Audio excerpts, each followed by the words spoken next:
O Senhor esteja convosco. Ele está no meio de nós. Leitura do Evangelho de Jesus Cristo segundo João. Glória a vós, Senhor.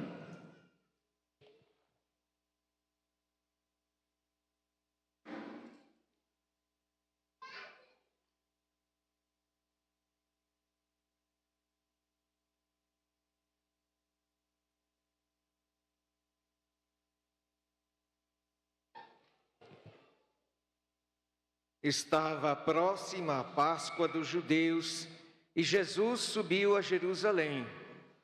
No templo, encontrou os vendedores de bois, ovelhas e pombas, e os cambistas que estavam aí sentados. Então fez um chicote de cordas e expulsou todos do templo, junto com as ovelhas e os bois.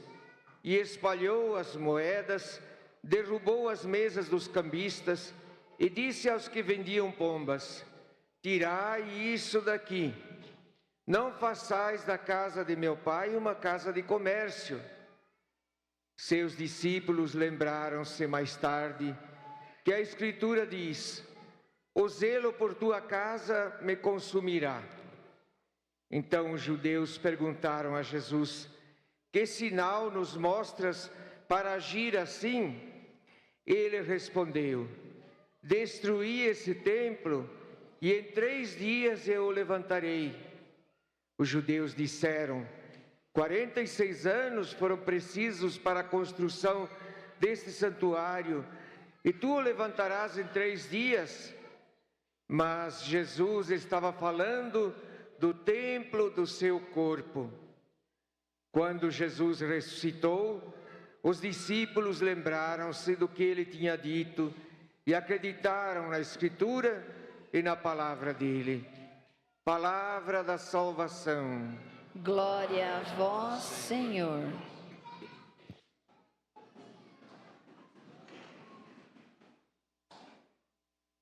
Hoje, na igreja, nós celebramos a festa da dedicação da Igreja do Papa, a igreja conhecida como São João do Latrão, Laterano em italiano.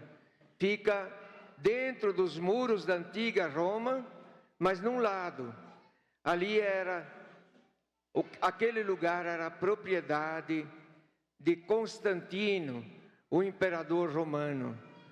Até o ano 313, os cristãos foram perseguidos em Roma, como São Pedro foi crucificado, como São Paulo foi degolado. E Constantino, ele viu um sinal de uma cruz no céu, e ele estava em guerra com outro povo, e viu essas palavras: sob este sinal vencerás. E ele venceu a guerra e se converteu. E aí, a partir do ano seguinte, 314, começou a construção dessa grande basílica, que é a primeira de Roma e do mundo.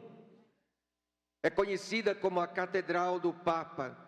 Ali o Papa passou a morar, até que muitos anos depois foi construída a Basílica de São Pedro, e daí aquela ficou sendo a Catedral do Papa. Essa basílica era consagrada a Cristo Redentor, e depois foi dedicada também a São João Batista e a São João Evangelista. Por isso São Giovanni, São João.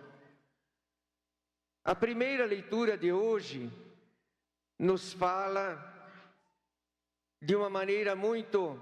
É uma profecia de Ezequiel, que debaixo do templo de Jerusalém, ele viu sair águas, uma fonte de águas, que ia descendo o vale do Cedron, e por onde passava essa água, tudo frutificava, as árvores se tornavam verdes, Para entender isso, tem que lembrar que Jerusalém não é como aqui, que a gente olha pelas janelas e vê todas as árvores verdes.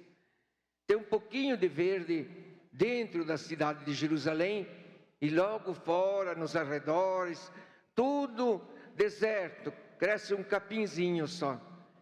E aí diz que essa água desce nesse pequeno vale do Cedrão, vai até o Rio Jordão e entra no Mar Morto. Lá tem um grande lago, onde termina o Rio Jordão, não tem saída para lugar nenhum, o Rio Jordão morre ali, e esse mar é totalmente salgado. Até um dia, quando eu estive visitando lá Jerusalém, aquela região, nós fomos com a curiosidade, né? Uma vez na vida visitar o Mar Morto, né? E fomos tomar banho. Por sorte, logo fora do Mar Morto tinha chuveiros de água doce que dava para lavar. Eu lembro que entrou um pingo daquela água salgada no meu olho. Ardeu mesmo. Então, no meio daquele lago, se via assim uns cristais de sal. Eu lembro que tinha uma pedra ali bem na beiradinha, e estava cheia assim, parecia de cera. Eu falei, quem que veio aqui de noite acender uma vela aqui para tomar banho? Não era cera, era puro sal que cobria, né? Então, esse simbolismo, que do templo sai a água viva, nós podemos dizer que daqui deste nosso templo, da catedral, construída há mais de 50 anos, quanta vida, quanta água viva saiu daqui, quanta paz Deus concedeu aos nossos corações, como aconteceu recentemente, por ocasião da festa da padroeira Nossa Senhora Aparecida. Quanto consolo, quantos batizados, quantas uniões matrimoniais, quantas graças. Então, ali usavam esse simbolismo da água, justamente porque ali para Jerusalém a água tem um sentido muito mais importante do que para nós. Porque nós em qualquer lugar achamos água, lá não era assim e não é ainda hoje. Então, esse rio de água viva, aí vai dar frutos todo mês, as folhas servem de remédio. E depois no Evangelho nós temos que Jesus entra em Jerusalém, estava perto a Páscoa dos judeus, e Jesus encontrou no templo de Jerusalém uma coisa muito desagradável. O que foi que ele encontrou? Era um lugar de oração, de culto a Deus, mas ele encontrou lá, havia venda de ovelhas, de bois.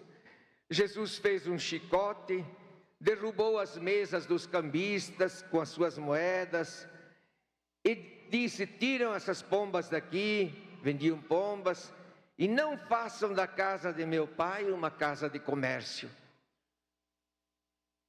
Nós queremos, todos nós, nesta catedral, fazer dela um lugar de honra, de respeito, de silêncio, de louvor, de oração. Nós amamos essa catedral, como as outras igrejas, mas essa aqui é a catedral, é a igreja matriz, como o povo diz, de Cascavel. Por isso, no nosso coração deve nascer um amor maior a essa igreja, porque daqui sai essa água viva, que não é água, mas que é bênção.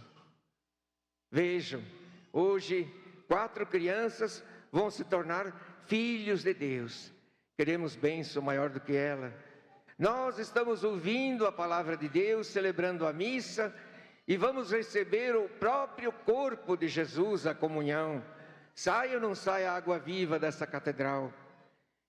Aqui com a novena que tivemos de Nossa Senhora Aparecida, durante 9 dias, 4 missas por dia, e nessas 4 missas sempre um grupo de padres confessando, sai ou não sai a água viva daqui? Então, que nós tenhamos um grande amor a esta catedral, realmente, porque é muito, muito importante. Então, nós somos o templo de Deus, nós somos o verdadeiro. Esse é um templo construído de pedra, mas a partir do batismo, nós somos o templo vivo de Deus. Onde quer que a gente vá, em qualquer ambiente, em qualquer lugar, nós devemos revelar, mostrar que somos filhos de Deus, que vivemos na paz e na alegria. Professemos